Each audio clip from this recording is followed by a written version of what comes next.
Eu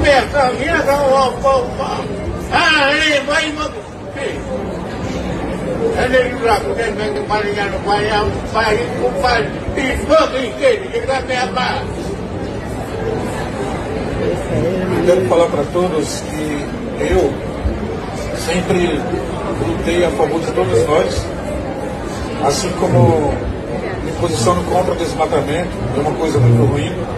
Eu estou sabendo que querem perfurar aí petróleo. Eu sei que Lula está falando sobre isso para muitas pessoas, mas eu quero dizer que não podemos permitir que isso aconteça. É isso que eu tenho para falar para vocês no momento. Bom dia, boa tarde ou boa noite, seja lá a hora que tu está ouvindo. Eu sou a Gabriela e esse é o videocast Feminismo e Marxismo do Esquerda Diário, do Pão e Rosas e do Instituto Casa Marx.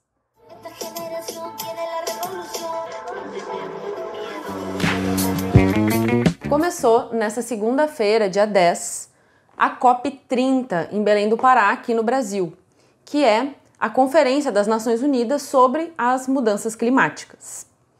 Essa cúpula está ocorrendo logo após um ciclone ter devastado cidades no Paraná, deixando 6 mortos e 750 feridos, pelo menos, e também depois do Lula ter negociado com o Trump a entrega das terras raras, ter liberado a extração de petróleo na bacia da Foz do Amazonas, e tudo isso que está gerando bastante, inclusive muita polêmica e também resistência dos movimentos sociais, dos indígenas, vai ser o nosso tema de hoje.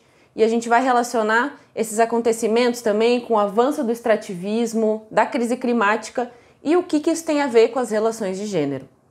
Então, bora lá!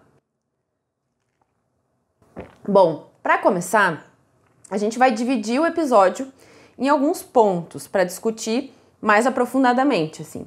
Primeiro a gente vai discutir uma primeira parte ali, né, para a gente pegar um pouco qual que é a atual situação climática, inclusive na qual a COP30 se insere, né, qual que é a função dessa COP30, qual que é o lugar do Brasil diante disso e qual que é também o lugar das mulheres, das comunidades indígenas, como isso se relaciona. E uma outra parte também que a gente vai refletir um pouco, então, qual que é a saída para a crise climática e quem é capaz de dar uma resposta a isso. Então vamos começar aqui trazendo alguns dados, algumas informações. Segundo um relatório da Organização para a Cooperação e Desenvolvimento Econômico, o ano de 2024 foi no caminho de registrar um recorde no aquecimento global, com uma média de temperatura mundial ultrapassando consistentemente 1,5 graus Celsius acima da era pré-industrial. E a gente também teve eventos climáticos extremos no ano passado, como foram as chuvas e as enchentes aqui no Rio Grande do Sul, como também foram as secas históricas,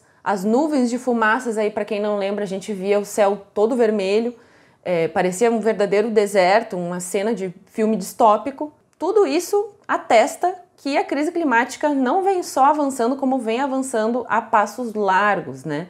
No Brasil aqui, né, teve um aumento expressivo desses eventos climáticos extremos e na frequência desses eventos também, né? Entre 91 e 2023, o número anual dos eventos extremos, as secas, as inundações, tempestades, chegou a uma média de 4.077 por ano, contra 725 por ano na década de 1990. Então, tem uma mudança bem marcante e bem drástica, né?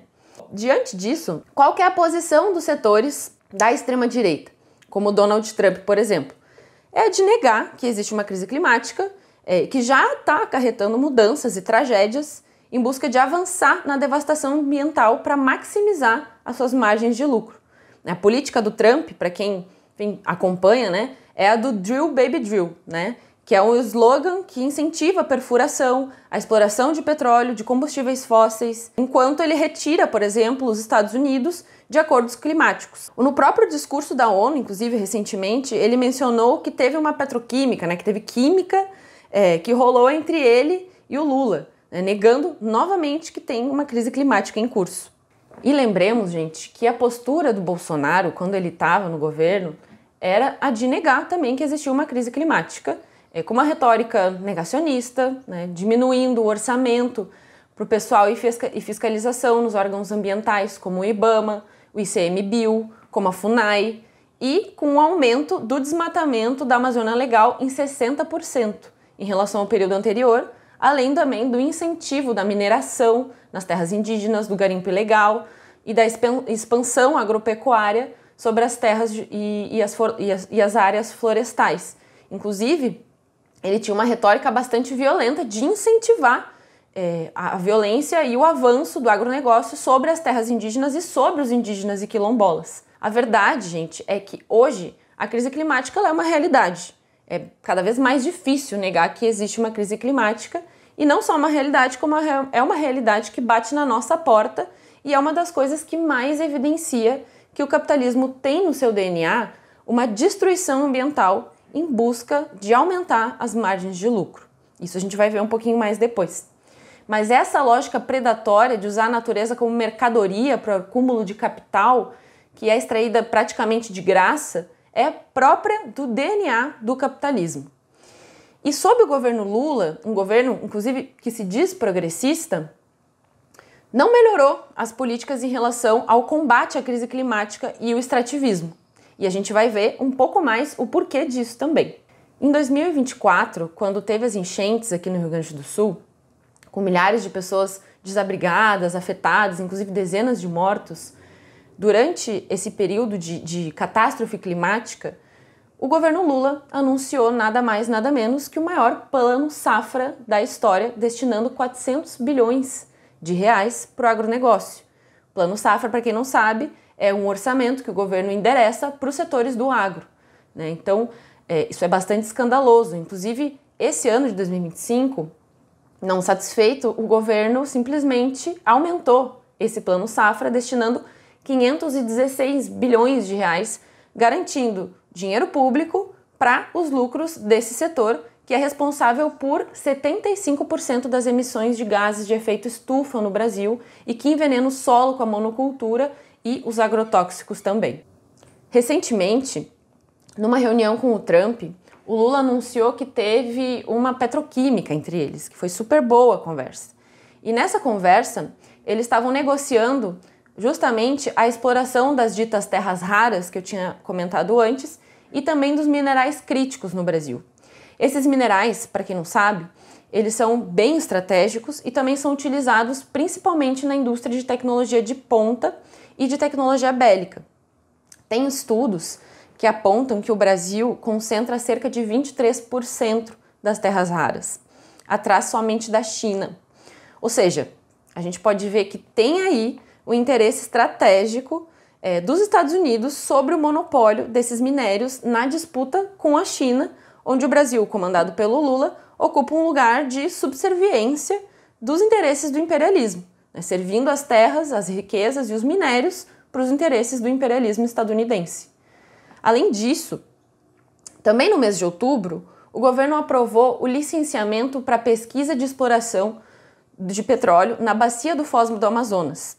E essa exploração, ela vem sendo e já vinha sendo há bastante tempo muito criticada, tanto por especialistas, por ambientalistas, por movimentos sociais que estavam denunciando os riscos de afetar os recifes, os corais e toda uma biodiversidade de espécies endêmicas, além de também ameaçar várias comunidades indígenas, quilombolas e ribeirinhas que também estavam denunciando isso e que dependem da pesca e dos recursos da região para o seu sustento. E nessa mesma semana do anúncio do licenciamento, o relatório Global Tipping Points Report de 2025 apontou para o fato de o mundo ter ultrapassado o primeiro ponto de não retorno associado ao embranquecimento dos corais, com 84% dos recifes dos corais do mundo sendo afetados devido ao comprovado aumento de 1,4% nas temperaturas globais. Então, tudo isso que eu trouxe aqui mostra que, na verdade, tem, tanto da extrema-direita até a frente ampla, um verdadeiro consenso extrativista de avançar na exploração de combustíveis fósseis nas regiões, independentemente de quem estiver à frente do Estado, ainda que com ritmos e discursos diferentes, é esse projeto que vão levar à frente, de destruir os nossos recursos naturais em busca de aumentar o lucro, em busca de colocar o Brasil a serviço dos interesses das potências. E é nesse contexto que está ocorrendo a COP30 no Brasil. um evento que conta com uma quantidade maior de lobistas e de donos de empresas do que de chefes de estados. E isso, por si só, já indica bastante coisa. Para a gente ter uma ideia, gente, uma das maiores financiadoras da COP30 é a mineradora Vale. Para quem lembra aqui, e imagino que muitos devem lembrar muito bem, infelizmente, que a Vale ela foi responsável pelo maior crime ambiental do país, com o rompimento da barragem de Mariana, atingindo 620 mil pessoas, e que é um acontecimento que esse ano completou 10 anos. Isso é bastante simbólico porque é a COP, né, que é um verdadeiro balcão de negócios das empresas.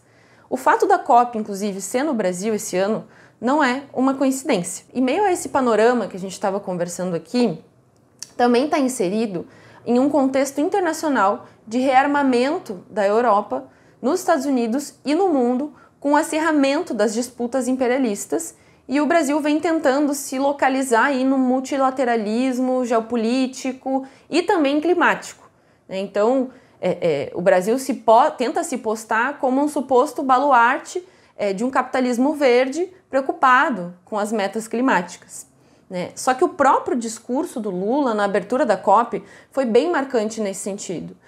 Enquanto ele denuncia a falta de compromisso dos líderes mundiais com as metas de preservação e emissão, o próprio governo avança com a extração de petróleo na região amazônica. E não só na bacia da Foz do Amazonas, mas no próprio coração da floresta, através da privatização dos campos da Petrobras para a empresa Eneva, e faz também novos leilões de petróleo, agradando multinacionais dos Estados Unidos e também da China. Ao mesmo tempo que ele lança o Fundo de Proteção de Florestas, os povos originários enfrentam um aumento sem precedentes de violência e assassinato, e até mesmo com a privatização do rio Tapajós e a falta do reconhecimento das suas terras. Agora, para a gente entender mais a fundo o significado da COP, vamos ver um pouco sobre o histórico dessas conferências e para que elas servem. A COP é a Conferência das Partes da Convenção Quadro das Nações Unidas, que tem como objetivo estabelecer metas e convenções entre os países para atenuar as mudanças climáticas. Isso é o que eles dizem, né? Porque na prática a gente vê que a COP serve como um verdadeiro balcão de negócios dos chefes de estados e das empresas para negociar sobre os recursos naturais.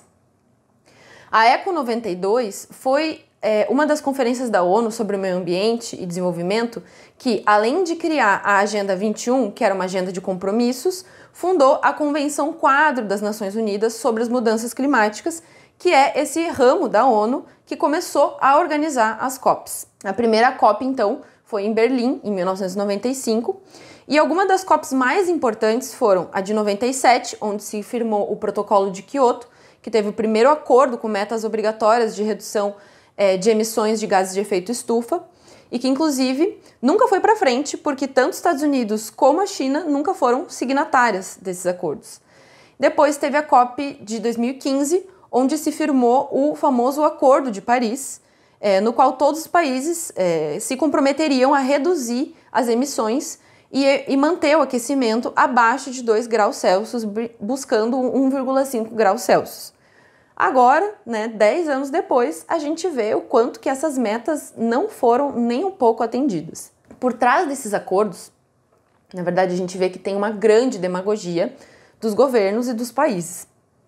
Porque é o seguinte, primeiro que esses acordos eles são elaborados pelos mesmos países imperialistas que poluem, que destroem ecossistemas, que exploram a classe trabalhadora e os seus países, e dos outros países também, que exploram comunidades indígenas, quilombolas. Segundo, a verdade é que essa sustentabilidade de que tratam as COPs não são a sustentabilidade da vida em si, em suas várias formas, dentro da biosfera, mas a sustentabilidade da acumulação de capital. É isso que está em jogo. E por um lado, os capitalistas precisam discutir como perder menos recursos, mas por outro, eles também precisam de alguma forma desviar um descontentamento das massas para dentro das instituições imperialistas, porque a verdade é que começaram a surgir muitos movimentos sociais, movimentos de setores oprimidos, dos povos originários, que começaram a questionar a crise climática e denunciar o avanço dessa crise climática. Mas voltando aqui para os motivos, Depois tem uma outra questão que é, Dentro desses acordos, existem mecanismos de greenwashing, como os créditos de carbono. Para quem já ouviu falar, nos créditos de carbono, eles consistem numa licença para cada país emitir uma certa quantidade de carbono, sendo que um país que emite mais pode comprar de outro que emite menos e seguir emitindo os gases de efeito estufa. Mas sabe o que acontece na prática, além dessa compra e tudo mais?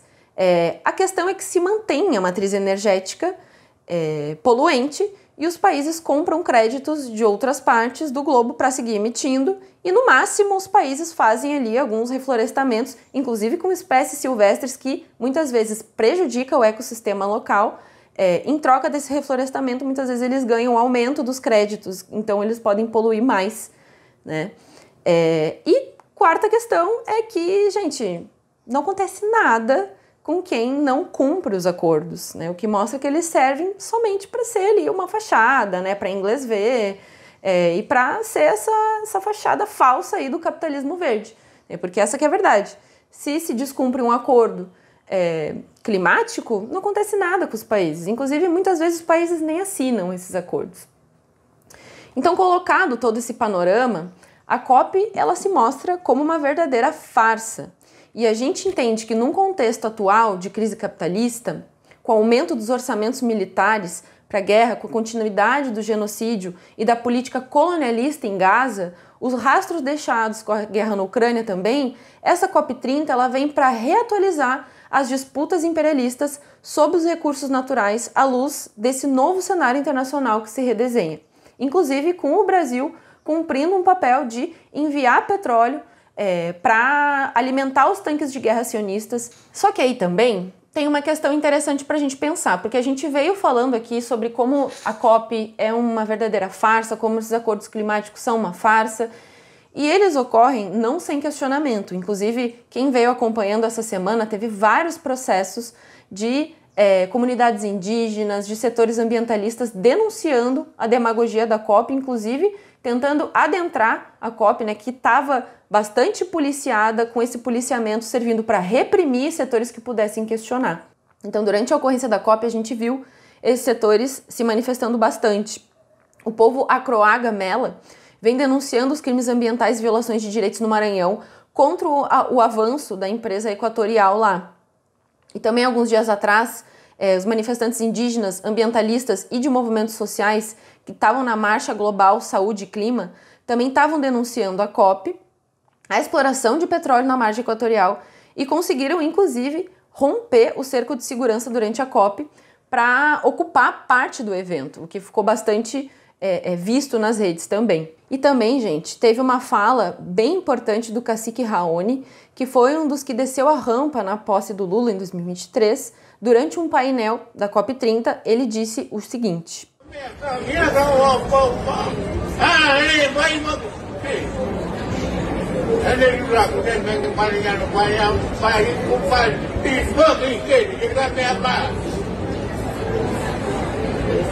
eu quero falar para todos que eu sempre lutei a favor de todos nós, assim como me posiciono contra o desmatamento, é uma coisa muito ruim.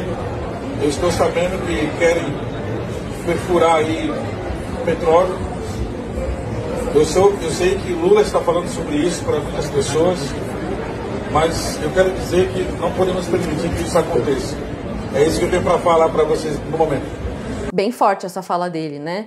Eu acho que mostra bastante que vários setores não estão deixando passar limpo essa demagogia climática e estão denunciando as políticas desse governo em relação à natureza, em relação aos povos originários. Essa verdadeira festa dos empresários que estão se lambuzando com o nosso petróleo e os nossos recursos naturais.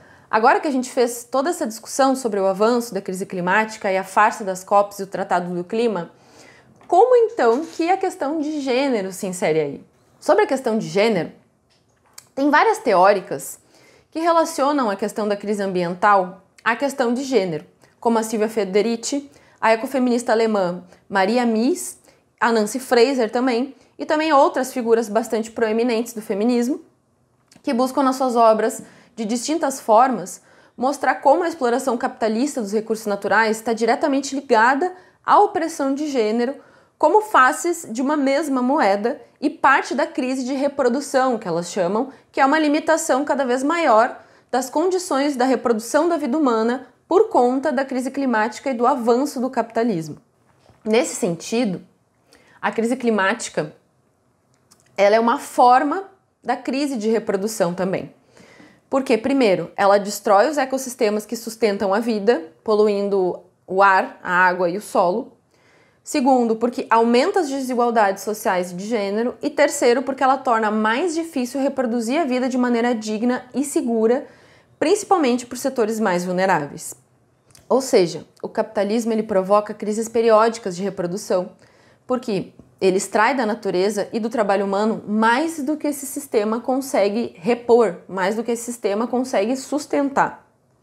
E aqui, quando a gente fala de reprodução dentro do sistema capitalista, do trabalho reprodutivo, a gente está falando de gênero, né? Porque é uma função que historicamente foi delegada às mulheres e que segue sendo no capitalismo, que se beneficia duplamente com isso. Então vamos tomar aqui como ponto de partida que no marxismo o capitalismo é um sistema baseado na acumulação de capital, na exploração da força de trabalho e na apropriação praticamente gratuita da natureza. Nessa lógica, para expandir os lucros, se precisa seguir acumulando capital, certo? Então, o sistema ele simplesmente ignora os limites ecológicos do planeta e transforma tudo em mercadoria, inclusive os corpos, o tempo e os ecossistemas também. Nessa trama, o capitalismo ele depende da exploração do trabalho produtivo, que ele é feito na esfera pública, que está envolvido mais diretamente com a produção e com a circulação das mercadorias, mas ele também está no trabalho reprodutivo, que está envolvido indiretamente e que se refere às tarefas da esfera privada, da esfera doméstica, do cuidado, né, que é o trabalho não pago feito geralmente pelas mulheres, mas que é indispensável para a reprodução da vida, para a reprodução da força de trabalho, das condições de vida. E como então que a gente conecta o avanço da crise climática com a opressão de gênero? Eu acho que ajuda aqui alguns dados que eu trouxe para a gente pensar. De acordo com uma ONG chamada UN Woman, as mulheres enfrentam impactos desproporcionais das mudanças climáticas porque elas compõem a maioria das pessoas pobres, dependem de mais recursos naturais e têm menos acesso à terra, à tecnologia e também à participação política. Se a gente for pensar e ver nos dados também, são sempre as mulheres, e em particular as mulheres negras, as que mais sofrem com as catástrofes climáticas, com as enchentes, com as tempestades que levam suas casas, com a escassez da água potável e do saneamento básico que impactam diretamente nas vidas delas e das suas famílias também, nas secas extremas também, muitas vezes tendo que buscar água em lugares muito distantes e inóspitos, se colocando em risco, fora os problemas também que são ocasionados da crise climática relacionados à higiene menstrual, no caso das pessoas que têm útero. E são as mulheres também quem geralmente tem que desempenhar essas funções de reprodução social, do trabalho doméstico não pago, como atividades do cuidado, da limpeza, da alimentação, e isso fica cada vez mais difícil no marco de uma crise climática que avança, de catástrofes que são cada vez mais frequentes. Enquanto os homens também tendem a morrer mais com os acidentes de trabalho pelo calor extremo, as mulheres e as crianças elas estão mais suscetíveis ao impacto da deterioração das condições de vida nas comunidades que sofrem com a falta de infraestrutura para se adaptar ao aquecimento global, como no caso, por exemplo, dos morros e favelas que frequentemente ocorrem deslizamentos e tudo mais. Outro dado aqui importante para a gente também refletir. Tem um relatório da Justiça Climática Feminista, um quadro para ação de 2023 da ONU Mulheres, que traz que caso o cenário de aumento de 3 graus Celsius na temperatura do planeta se concretize, mais de 158 milhões de mulheres e meninas serão levadas à pobreza até 2050. Além disso, também tem dados que evidenciam a tendência do aumento da violência de gênero relacionada com o avanço da crise climática. A violência doméstica, a violência sexual e o tráfico de mulheres também avança por conta do aprofundamento da miséria objetiva e subjetiva também ocasionada pelo avanço da crise climática. Quando a gente fala, então, das comunidades indígenas e quilombolas e ribeirinhas, isso fica ainda mais complicado e mais grave. Muitos dos povos originários, eles vivem sob a base da propriedade coletiva da terra, em sociedades que não têm classe e não têm estado, que não tratam a natureza como uma mercadoria ou uma propriedade privada, e sim como um bem comum a todos, e se entendem também como parte orgânica da natureza, né? A sua vida também compõe a natureza e a história do seu povo, as suas tradições. As relações entre os gêneros e a sexualidade é bem diferente e também varia de acordo com o povoado, né, com o povo que a gente está tratando. Mas não existe uma separação hierárquica na qual o homem ocupa as tarefas da economia produtiva necessariamente, e a mulher da reprodução social no lar sendo um mais importante que o outro, né? Não tem esse juízo de valor de um mais importante que o outro. Com o avanço da fronteira agrícola, o extrativismo das madeireiras, do garimpo, inclusive que contam com o auxílio das Forças Armadas, aqui no Brasil o auxílio repressivo das Forças Armadas, o capitalismo patriarcal, ao mesmo tempo que ele devasta a natureza para obter mais lucro, ele também faz aumentar os casos de assédio, de estupro e de violação contra as mulheres e crianças indígenas. Quando o capital ele avança sobre os territórios indígenas, ele não só está destruindo a natureza, mas ele está destruindo também formas de viver, está destruindo tradições, está destruindo histórias. Tem um estudo da Fiocruz que traz e que mostra os altos níveis de contaminação em algumas aldeias Yanomami, com 100% dos indígenas, incluindo crianças, apresentando contaminação por mercúrio. Nas comunidades Xicrim do Cateté, no Pará, 99% dos analisandos apresentaram altos níveis de elementos de chumbo, mercúrio, lítio, manganês no organismo. Nesse contexto, são as mulheres em idade fértil, gestantes e crianças as mais afetadas, já que com a exposição desses metais pesados durante a gravidez, pode levar a vários problemas bem graves também, como a má formação fetal, as alterações cerebrais, distúrbios na coordenação motora e na fala, problemas neurológicos nas crianças, porque o mercúrio ele tem a capacidade de atravessar a barreira placentária. Também tem outros dados parciais de um estudo com gestantes munduruku, que indicam níveis de exposição 5 vezes superiores aos limites de segurança da ONU. Então, isso tudo mostra como tem uma grave exposição dessas comunidades cada vez maior à contaminação dos solos, das águas, e que essas pessoas, infelizmente, sofrem com essas consequências nos seus corpos, passando para gerações e também são afetadas na sua forma de viver. Então, como é que a gente consegue dar uma saída para essa desgraça? Como é que a gente consegue fazer parar de avançar essa crise climática e capitalista que só destrói as nossas vidas? Até aqui a gente viu o que não dá certo. Até aqui a gente viu que é uma farsa. As estratégias totalmente falhas dos governos, do Estado capitalista, para tentar dizer que está dando uma resposta à crise climática, com a COP30, inclusive, sendo parte disso. Só que para saber como a gente resolve esse problema, a gente precisa ir para a raiz dele, que é a lógica predatória que esse sistema capitalista, que, para o seu movimento incessante de busca por acúmulo de capital, precisa explorar a natureza, alienando ela do ser humano. O Marx, ele explica essa forma de funcionamento da relação do capitalismo com a natureza, desenvolvendo o conceito de ruptura metabólica, que depois também vai ser mais explorado por outros teóricos como o John Bellamy Foster, que vai elaborar mais sobre isso também. Esse conceito da ruptura metabólica, ele toma emprestado um palavreado da biologia como o conceito do metabolismo, que se a gente for lembrar das aulas de biologia, se trata da troca de matéria e de energia entre as células, entre os organismos e também entre os seres humanos e a natureza. Ou seja, a gente depende da natureza para sobreviver, por incrível que pareça, né?